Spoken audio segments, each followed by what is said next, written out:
Okay, so the last phase that we need to explore for our chemical reaction is gases.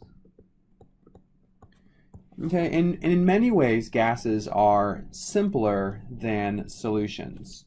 Okay, but as it turns out, there's actually a couple more variables than there were for solutions. So in this video, I'm going to introduce you to each of these variables, talk about why they're important, and then ultimately introduce the really important equation for gases, which is the ideal gas law.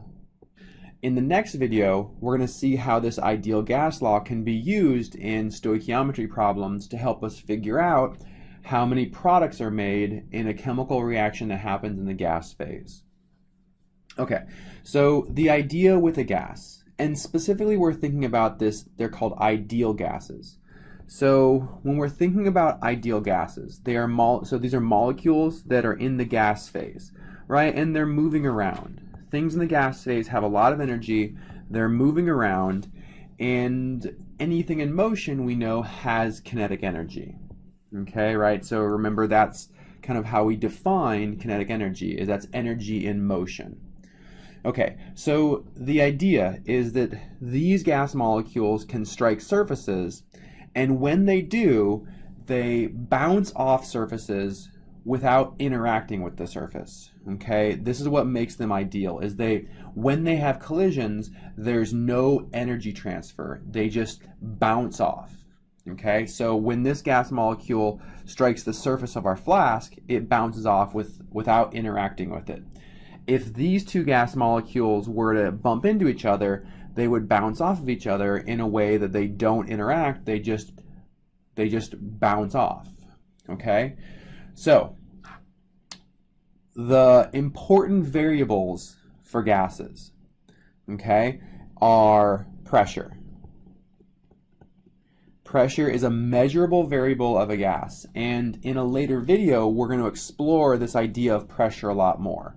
But for right now, just know that it is a measurable property of a gas that describes basically how strong the gas molecules are striking the surface of our container.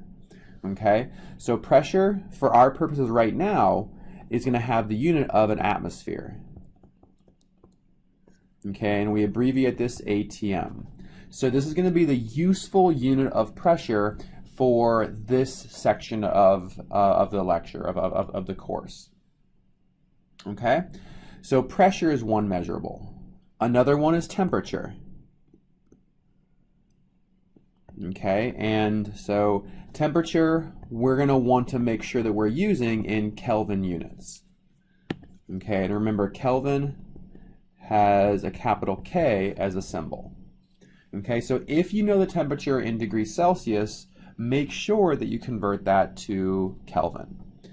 All right, and the other variable that's important is the volume. Okay, and the volume, we want to make sure that we're working in liters, and that's a capital L. Okay, so these are our three measurable variables for gases.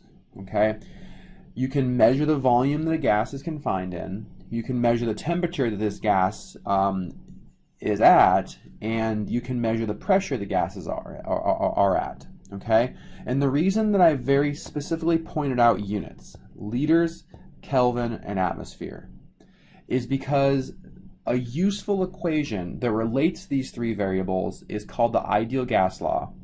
So the useful form of the ideal gas law is pressure times volume equals N, this is moles, R, which is a constant, we'll talk about this in a second, times temperature. Okay, this is pressure. V is volume. N is moles of the gas. R is called the gas constant. And T is temperature.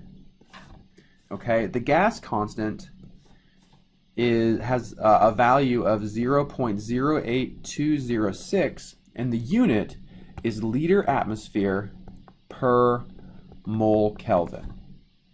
So when we're dealing with gases, R is equal to 0.08206 liter atmosphere per mole Kelvin. Okay, and the units of the gas constant is why we're so picky about what units we want to use for pressure. It has to be in the atmosphere because we see atmosphere here in these units. We need volume in liters because the gas constant has the unit of liters. We need temperature in Kelvin because the unit of temperature in the gas constant is Kelvin. Okay, so R is always the gas constant. It's always 0.08206 when we're working with gases.